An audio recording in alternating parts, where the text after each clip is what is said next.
Bom, pessoal, então, só para deixar claro o que nós estamos fazendo aqui, essa é a reunião final do programa CTP Cypher para jovens cientistas. A gente vai ter aqui a apresentação do Noah Minamoto, que desenvolveu um projeto sobre a orientação do Vitor Sudbra.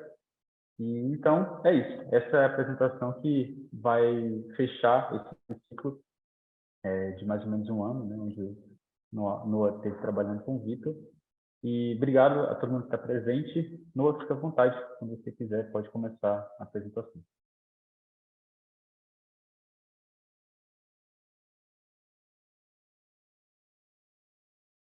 Noah, você está mudo para mim. Obrigado. Então, tá conseguindo todo mundo ver aí, tudo certo? Beleza.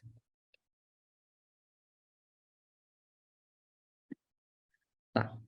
Então, a gente vai simular um modelo de mercado perfeito de oferta e demanda, que, bom, a gente tem trabalhado durante um tempo, a gente fez esse projeto de pesquisa com o Vitor e eu falei para ele que a gente estava mexendo com simulações, eu falei que eu gostava de economia, aí eu sugeri, ele falou desse modelo, e aí a gente fez uma análise dele e tudo mais. E exatamente isso. Aqui, a introdução que a gente vai falar, tudo bem simples, as 5 partes. Bom, a introdução, agora a gente vai ver os conceitos do modelo. E, bom, esse modelo, conceito de mercado perfeito, esse modelo, a gente precisa de uma moeda, de um dinheiro. Nesse caso, a gente em vez de botar real, dólar, alguma coisa, a gente fez uma moeda entre 0 e 1, porque ele significa que dá para os preços, eles não, tipo, eles podem continuar crescendo, porque entre 0 e 1, eles nunca vão chegar nisso, os valores podem continuar crescendo, porque sempre entre dois números reais tem um outro, então ele sempre pode ficar mais perto, mais perto, mais perto de 1, assim como pode ficar mais perto de 0. Isso é essencial para simulações que vão num tempo muito comprido, para que de alguma hora o modelo não crash. E isso é possível também porque não tem inflação nesse modelo. A base desse modelo, desse mercado perfeito, são os vendedores e os compradores. Todos os vendedores, o modelo do mercado perfeito, ele tem duas hipóteses principais, que são os vendedores não têm distinção entre os produtos deles. Todos os produtos são exatamente iguais. Então, todos os compradores querem comprar qualquer um dos produtos porque são iguais. Ao mesmo tempo, todos esses compradores podem comprar de qualquer um dos vendedores. Qualquer produto deles, qualquer produto desses vendedores, eles podem comprar. E eles têm uns objetivos também, assim como nesse mercado e na vida real também, nesse capitalismo, que são as bases do mercado, que é os vendedores, eles buscam vender pelo maior preço possível e os compradores buscam comprar pelo menor preço possível, que é o conceito deles. Os vendedores se diferenciam entre si pelo seu valor mínimo de venda, ou seja, o mínimo que eles podem vender. E, ao mesmo tempo, os compradores se diferenciam entre si pelo valor máximo que eles podem pagar, porque é isso que diferencia. Os interesses são os mesmos, então essa é a diferença entre cada um dos indivíduos do mercado. Bom, a gente tem, para entender, diferenciar esses vendedores e compradores, é o limite absoluto, o limite fixo que diferencia eles. E para os vendedores, é o valor mínimo que ele pode realizar a venda, que normalmente é relacionado a, por exemplo, o preço de produção, o custo de produção desse produto. E para o comprador é o custo máximo que ele pode pagar. O máximo que ele pode pagar, né, se representa, por exemplo, o salário dele, porque ele não pode pagar mais do que isso. Esses valores, eles são fixos. Agora, a outra coisa importante para entender o modelo também é o valor esperado. É quanto eles esperam pagar pelo próximo produto, ou quando eles esperam vender. Esse valor, ele é variável, então ele vai variando de acordo com a dinâmica do modelo que vai andando, e ele dita também os valores das transações. As transações, aí, como a gente pode ver, que é o acordo entre o vendedor e o comprador pelo produto, e é essencial que essa transação esteja entre os limites de ambos, ou seja, o valor da transação nunca vai poder ultrapassar quanto o comprador pode pagar, ou nunca vai poder ir para ser menos do que o vendedor pode vender, porque eles não saem nesse prejuízo. Ao mesmo tempo, sabendo que o valor da transação é sempre pelo menos ou maior do que um ou menor do que o outro, a gente tem o excedente, né? Porque, por exemplo, se ele pode pagar ele pode pagar, sei lá, 0,5 e ele paga 0,3, ele podia ter pago, ele teve 0,2 ali, que, digamos assim, que sobrou do seu salário. Então, esse é o excedente, é quanto sobrou dele. A mesma coisa para o vendedor, se ele queria vender, o mínimo que ele podia vender era 0,1 e ele vende por 0,3, ele tem esse excedente 0,2, que foi o lucro dele. Agora, seguindo para o método e como funcionou esse mercado. O mercado tem dois parâmetros: a quantidade de vendedores e a quantidade de compradores. Isso é o que dita o que vai acontecer com esse mercado e diferenciar as simulações entre si, além da própria aleatoriedade. A cada vendedor ou comprador é atribuído um valor, esse limite absoluto, seguindo uma distribuição uniforme no intervalo do dinheiro, que vai de 0 a 1. Então, todos os valores desse intervalo, eles são igualmente possíveis e eles vão ficar espalhados por esse espectro. É importante notar que o valor esperado, eles começam tranquilos, tipo, querendo pagar, tipo, não dando expectativa de pagar, de ganhar ou de pagar nada menos, ou seja, não tem excedente. Então, o valor esperado começa igual ao limite absoluto. E essas simulações, elas ocorrem em forma de dias. Então, cada vendedor ou cada comprador só realiza uma transação por dia. Seguindo esse período, por exemplo, ele não realizou uma transação, só que quando muda para o dia seguinte, virou assim, eles não têm necessariamente um custo de armazenamento do produto, ou ficar demorando, o preço sobe, o preço cai, demora. Não. Eles fazem uma transação, não fazem, e aí mudam a sua expectativa para o próximo dia. Entendendo agora essas dinâmicas dos dias, como ocorre em cada um. A gente faz uma fila dos compradores, então vai ter, tipo, cada um tem a ordem, essa fila é aleatória, e aí eles vão, por sua vez, na sua vez, eles vão indo assim de um em um, em cada um dos vendedores aleatoriamente, novamente, negociando com cada um. Ele vai continuar esse processo, cada comprador continua indo até um vendedor, vai mudando, até ou ele completar uma transação, ou ele visitou todo mundo que existia, e não conseguiu completar, e aí ele passa a vez para o próximo. Um comprador que ele não pode comprar, assim como cada um já pode realizar uma transação, um comprador não pode comprar de um vendedor que já realizou uma venda. Então, ninguém realiza duas transações no mesmo dia. O vendedor não pode vender duas vezes. E após o fim da fila, todos os compradores já tiveram sua chance. Ou nem tiveram porque acabou os vendedores disponíveis antes. Mas todo mundo acabou a fila, atualiza seus valores esperados e a gente vai para o próximo dia. A dinâmica de cada uma dessas transações. Tem um encontro entre o vendedor e o comprador, né? E é importante notar aqui, para não ter dinâmicas de negociação nesse modelo, o valor da transação é a média entre os valores esperados do comprador e do vendedor. Ele sempre vai ser, o valor da transação vai ser setado nisso. É importante verificar também se o valor da transação obedece àquela regra de estar entre os limites absolutos do vendedor e do comprador. Se ele não tiver, a transação é cancelada. Se ele tiver, se o valor de compra do comprador, se o valor esperado do comprador for maior do que o valor esperado do vendedor, ou seja, eu quero pagar mais do que você quer vender, a transação é confirmada porque não tem muita discussão, isso vai acontecer. Agora, estando entre os limites absolutos, mas não entre os limites entre os valores esperados, a transação tem uma probabilidade de ocorrer relacionada à diferença entre os valores esperados. A gente vai ver um pouco numa lista, uma linha, como funciona o dinheiro, como fica mais fácil. Nesse caso aqui, o vendedor é o laranja e o comprador é esse azul, esse verde água.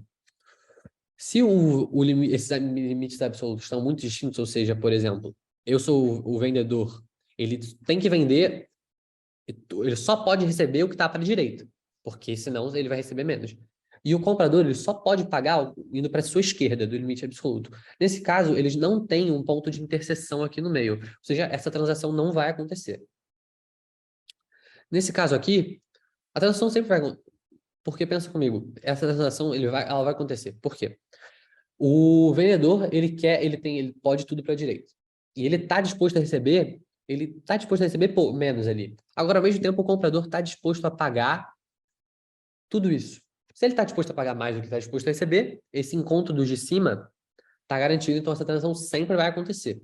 Agora, a maioria dos casos digamos que eles estão na negociação, o preço de transação vai ter uma probabilidade de acontecer, ou seja, ele obedece à regra, mas eu quero pagar menos e você quer receber mais. Então, tem esse terceiro caso, é probabilístico. A probabilidade de acontecer é relacionado com a diferença. Então, quanto maior a diferença, mais difícil de encontrar um meio termo. Agora, como atualizam esses valores esperados? Porque o limite absoluto é fixo. O valor esperado é variável. Então, a gente tem que entender que, para o vendedor, se ele realizou uma venda, ele falou, pô, fui bem, no próximo dia quero ir melhor. Então, o valor esperado aumenta, ele quer receber mais pelo produto, ele fica mais agressivo. Agora, se ele não realizou uma venda, ele fica menos agressivo. Então, o valor esperado dele diminui para ele poder, pô, fico mais tranquilo, quero conseguir no próximo dia. Mas sempre obedecendo o limite absoluto.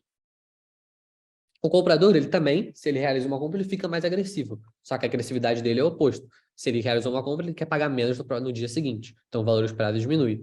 O mesmo acontece no inverso. Se ele não realizou uma compra, o seu valor esperado aumenta porque ele fala, pô, vou aumentar aqui. Mas também sempre obedecendo o limite absoluto. As variações, nesse caso, elas são proporcionais, utilizando, para o caso que as pessoas ficaram menos agressivas, ou seja, que eles estão, pô, vou dar uma relaxada, vai sempre obedecer o limite absoluto, porque se ele está disposto a pagar mais, mas não pode, não vai acontecer nada e vai travar. Ele não acontece isso. Agora, se ele fica mais agressivo, a agressividade é de acordo com os limites, o 0 e 1, os limites do dinheiro. Agora, a gente vai ver entendendo como funciona o modelo, a gente vai ver os resultados que a gente obteve utilizando a linguagem de programação R.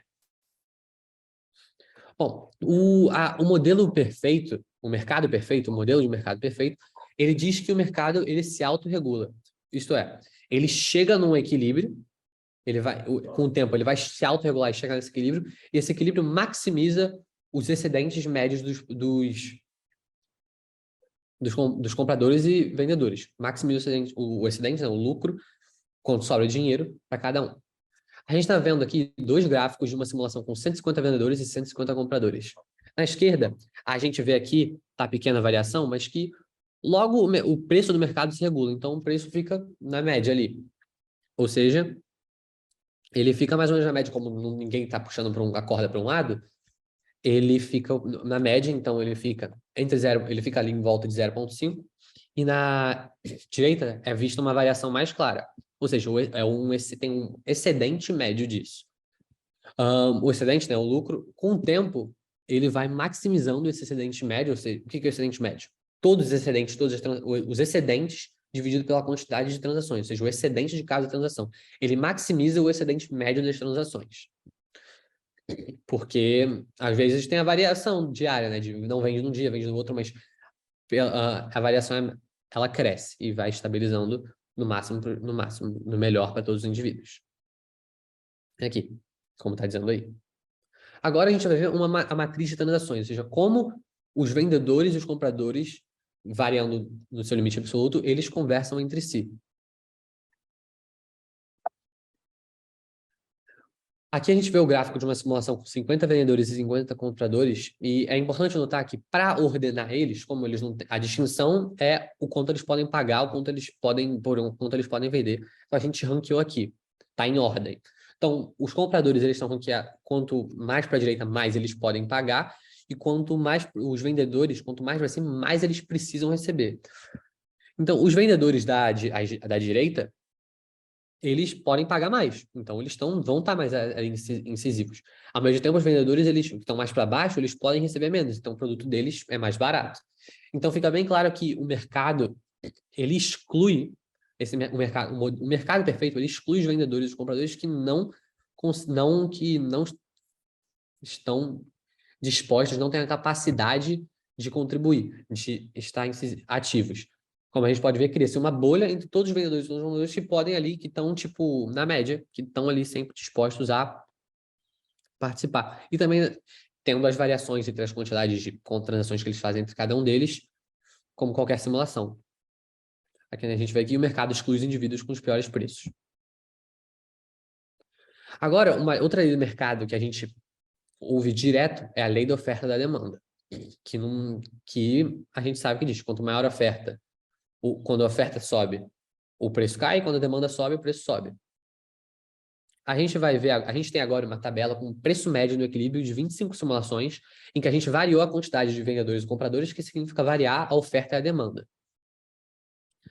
No eixo, na horizontal, a gente varia a quantidade de compradores, na vertical, a quantidade de vendedores. E a gente pode ver que quando a gente vai para a direita, ou seja, quando tem gente mais vem comprador, a demanda maior, o preço sobe. A gente vê isso claramente pela variação do preço médio, que todas as simulações da esquerda para a direita sobe. E, ao mesmo tempo, todas as variações de cima para baixo, ou seja, quando a oferta sobe, o preço cai, como a gente pode ver aqui. E a gente dá para ver aqui também, né, que se a gente olhar para essa diagonal principal, onde tem a mesma quantidade, o preço fica mais ou menos no meio, porque ninguém pode puxar muito a corda. E acima, a oferta, acima dessa diagonal, a demanda é maior, ou seja, o preço é maior. E aqui para baixo, quando a oferta é maior, o preço é menor. Então, a gente fica bem claro que quando a oferta sobe, o preço cai, quando a demanda sobe, o preço sobe. Uma simulação e uma verificação prática da lei da oferta e da demanda. Aqui a gente tem umas conclusões de que o que eu ganhei com esse projeto, que foi um ano de terceiro ano, muitas variações, mas que foi muito útil essa experiência, porque eu pratiquei linguagem de programação R, que é uma linguagem de programação e é muito utilizada também em questões estatísticas, e aí é muito bom ter essa prática e ter essa ideia e entender tudo isso e já estar um pouco mais ativo para alguém que quer seguir na carreira de qualquer carreira de exatas ou até humanas, assim, questões de pesquisa é muito importante. Eu aprendi conceitos de dinâmicas de microeconomia, como o modelo de mercado perfeito, que é específico assim, mas tem outras variações. Eu também aprendi sobre combinatória e grafos, como a gente fez na primeira parte desse projeto, que foi seguir uma apostila que o Vitor fez sobre redes, e a gente implementou, que foi a ideia, o que deu a ideia de criar essas simulações e essa constante teste para que deu a ideia da dinâmica de economia, que é um assunto que eu me interesso. E, por fim, eu experimentei todo esse processo, eu experimentei um processo de iniciação científica, que é parte da carreira acadêmica, parte da carreira da universidade, e é muito útil que quanto mais cedo você começa isso, eu acho melhor, porque a gente chega mais preparado para, quando tem os assuntos mais avançados, a gente já está mais preparado para ter uma prática com isso. Por fim, umas perspectivas novas para esse mesmo tópico, esse mesmo modelo de mercado, ou novos modelos, alterações para o modelo, e novos tópicos a serem analisados. Nessas novas dinâmicas, a gente, para tornar o modelo mais real, a gente pode botar os vendedores e os compradores no mercado, num espaço. Pegar esse mercado e botar ele num espaço. Então, adicionar essa dinâmica que existe e aí incluir no preço, porque como acontece na vida real, incluir o preço de transporte. Então, quanto maior a distância, varia o preço e como isso vai variar nos negócios. Ou seja, formam-se bolhas de negócios, também variando muito os preços e as qualidades, os preços sem variar as qualidades, só avaliando os limites absolutos, como se formam bolhas, o quão se formam bolhas, qual é a variação dessas bolhas a partir dos parâmetros, e também botar uma coisa que existe, é a comunicação e a organização. E, por exemplo, a criação de cartéis entre vendedores, onde eles estabelecem um preço fixo, eles variam assim, que nem tem com o mate da praia ou com o preço do petróleo, e como isso afeta as transações e os preços do mercado. E essas dinâmicas. E, por fim, uma pergunta final que a gente tem, que não é um negócio mais massivo de simulação, é se o sistema é escalável. O que é isso? A gente viu sempre que quando cresce a quantidade de vendedor e quando fixa uma quantidade de comprador e cresce a de vendedor, o preço cai, né? Mas pensando nesse sentido, se a gente tem, por exemplo, como é que essa variação ocorre? A gente tem, por exemplo, tipo 50 e 100, e 100 e 200, são as mesmas razões, é sempre 1 para 2. Então, se essa razão, se esse é que determina o preço médio final. Se vários sistemas que variam, mas que continuam com essa mesma razão, têm o mesmo preço médio final. Aqui é uma simulação que a gente fez com apenas uma simulação, e para continuar a gente teria que aumentar a quantidade de simulação, porque tem as flutuações estatísticas, então a gente tem que aumentar a quantidade de simulações, e também ver os desvios, muitos casos e analisar isso e ver se esse sistema desse mercado, esse modelo, um mercado perfeito é escalável. Obrigado. É isso. Aqui mais algumas das fontes. Obrigado, Noah. Parabéns pela apresentação. Vou deixar agora o pessoal à vontade, caso queiram fazer algum tipo de intervenção. Eu paro de compartilhar aqui. Como você achar melhor? De repente, para responder alguma pergunta, você queira voltar um slide ou outro. Deixa aqui. Deixa aí, Noah. Muito legal, Noah. Parabéns, viu? Obrigado. Gostei bastante. Muito, muito legal o que vocês fizeram. O que eu ia falar? Eu já esqueci. Sabe alguma coisa que eu senti falta? Equações. Vocês mexeram com equações, mexeram? Uhum. Eu sou físico, eu gosto muito de equações, então acho que seria legal você ter colocado equações na sua apresentação. Volta um pouquinho para mim, deixa eu pensar. Volta lá no começão, que eu fiquei com umas dúvidas aí, são só dúvidas mesmo, dúvidas sinceras que eu quero tirar com você, Noah.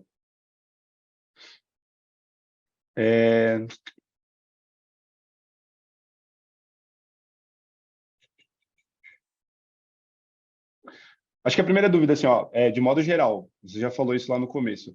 Esse tipo de mercado é um mercado totalmente idealizado, né? Ele não é nada verdadeiro, certo? Não, ele é o mercado perfeito. Ele é Mercado que nem perfeito. quando a gente vai fazer, tipo, desconsidere o atrito. Não é isso. Exatamente É um inicinho. Você começa tendo e você vai adicionando todas as variações que tem. Exatamente. Vai andando para mim nessa apresentação que eu vou lembrando o que eu tiver de dúvida, mas vai devagarzinho, senão eu vou me perder. Produção, pode ir. Peraí que eu que estou me atrapalhando aqui que eu não estou vendo. Aqui, ó, esse ponto. Eu não entendi direito. Por que vocês modelaram a... Você está chamando de moeda ou de dinheiro, né? Isso. Uhum. Por que vocês modelaram de 0 a 1? Porque quando a gente vai simular num tempo muito grande, se a gente ficar, por exemplo, usando flutuações, tipo, toda vez, tipo, se eu não vendi, se eu não fiz uma compra, eu vou, tipo, estar disposto a pagar, sei lá, R$ 2 a mais no próximo dia. Tudo bem, você vai sempre disposto a pagar R$ 2 por mais. Você estoura, ou você tá, tipo, você estoura para cima. Ao mesmo tempo, ao contrário, se você for indo para baixo, você vai uma hora chegar num zero, porque você vai fazer uma simulação muito longa e você vai chegar no zero, e aí você não vai ter, tipo, não tem como eu pagar menos que zero, tipo, não tem como eu receber para receber um produto. Então, essa ideia era para tentar, tipo, no longo tempo. Entendi. Acho que também dá para dizer que se alguém tiver um preço maior do que 1, porque todos os limites absolutos são menores do que 1, ninguém vai comprar. Então, nunca vai passar de 1. Entendi, boa. Nunca passou de 1. Entendi. Eu acho que, o que eu ia falar, tem um bem legal. Eu gostei muito da hora que vocês fazem a matriz de compradores, número de compradores por número de vendedores. Vai lá nela para mim, por favor.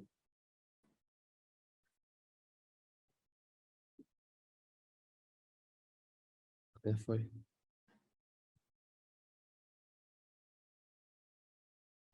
Isso. Eu achei muito legal essa matriz, porque assim, ó, ela mostra realmente o que vocês estavam falando, né? É o tipo da lei da oferta e da demanda.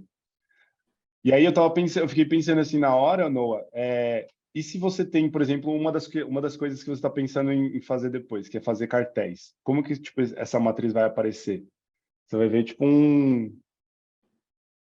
Você teria que quebrar essa matriz em tipo compradores cartelizados clusters de Teria uma compradores outra cartelizados. classe, não seria só a quantidade, tipo, teria classes diferentes.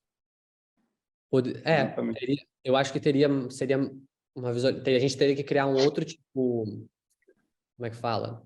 Tipo, uma outra condição que é tipo, os compradores cartelizados, os vendedores cartelizados e como o preço de cada um varia, e tipo, as outras dinâmicas desse modelo. Eu acho que seria tipo assim, número de compradores contra proporção contra vendedores, mas aí o número de vendedores seria número de vendedores na proporção de vendedores cartelizados. Acho que seria bem legal, é um resultado que eu acho que seria bem legal vocês fazerem. Eu acho que é muito, muito, muito interessante. Eu acho que é isso, Noah. Eu achei muito legal a sua apresentação, eu gostei bastante, viu? Parabéns. Parabéns ao Pedro também, que te orientou aí. Aham. O Vitor é um cara legal. Aguentou muito, esse código não tá funcionando, esse código não tá funcionando, esse código não tá funcionando. Ah, isso que eu ia falar. Depois, coloca esses códigos abertos.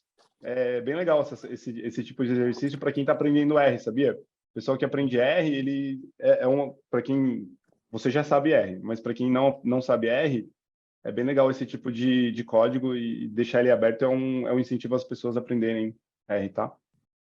Tá bom, vamos. Acho que a ideia inicial era até fazer que nem uma página Uma de questãozinha. internet com os trechos do R e tal. Porque é um modelo super simples e é muito descrito na internet. Então, acho isso legal.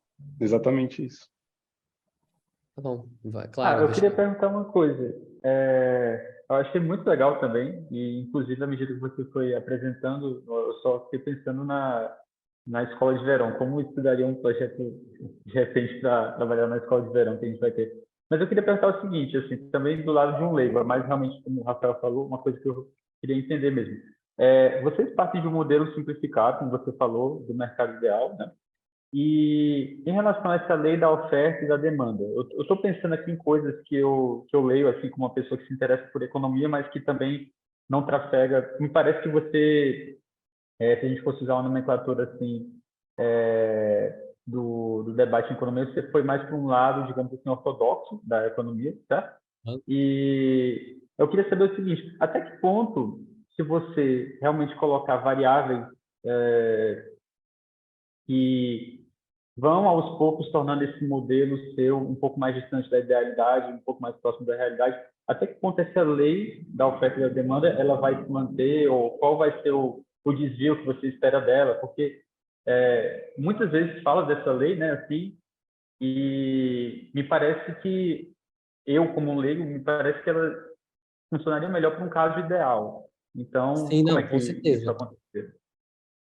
Eu acho que, por exemplo, dá para continuar tendo essa tabela e continuar plotando ela ao mesmo tempo que você vai adicionando novas dinâmicas. Você adicionar inflação, qualidade nos produtos, porque a lei da oferta e demanda, no caso, eu já acho que um pouco quando tem a qualidade não tem, já breca um pouco, porque se você tem qualidade no produto, quem tem um preço menor como é que você vai ponderar preço e qualidade? Você tem que botar isso. E como é que você vai ponderar a sua capacidade? Então, quem pode pagar menos, não vai ter muita escolha. Tipo, isso é um pouco, nem precisa de, isso é lógica já, nem precisa, vai pagar menos. Quem vai poder pagar mais, vai ter opção de escolha, e aí vai ponderar isso. E aí tem a carta da aleatoriedade, óbvio, e da imensidão de compradores e vendedores. Não, é muito legal esse comentário que você fez sobre qualidade do produto, que é como que você colocaria isso no modelo? Eu tô te perguntando, mas eu sei como colocaria. Eu posso te ajudar depois. Como você colocaria isso no modelo? De qualidade? Da qualidade do A produto. qualidade poderia ser um número também, mas não é? E aí fazer a qualidade ser relacionada ao preço? Não é, porque não é isso. Não é só isso, mas é também um pouco. Eu acho que o principal modo não só isso, mas o principal modo de colocar seria que certos vendedores, eles não baixam seu limite absoluto, de modo algum. Eles têm um limite absoluto fixo o tempo todo. Ah, não, mas o limite absoluto é o fixo. Então, mas... tá, entendi. Então, um modelo novo seria que você tivesse um limite absoluto que varia. E aí, um modelo que tem a qualidade do produto é o vendedor que não baixa esse limite absoluto de certo valor. Que ele fala assim, ó, esse produto meu não vale menos do que isso. Entendeu? Seria uma extensão legal do que vocês fizeram também. Onde é que eu encontro isso? Você sabe, tipo, o nome disso para pesquisar e o que é, tipo, como é que chama isso para eu dar uma olhada? Ixi, preciso pensar.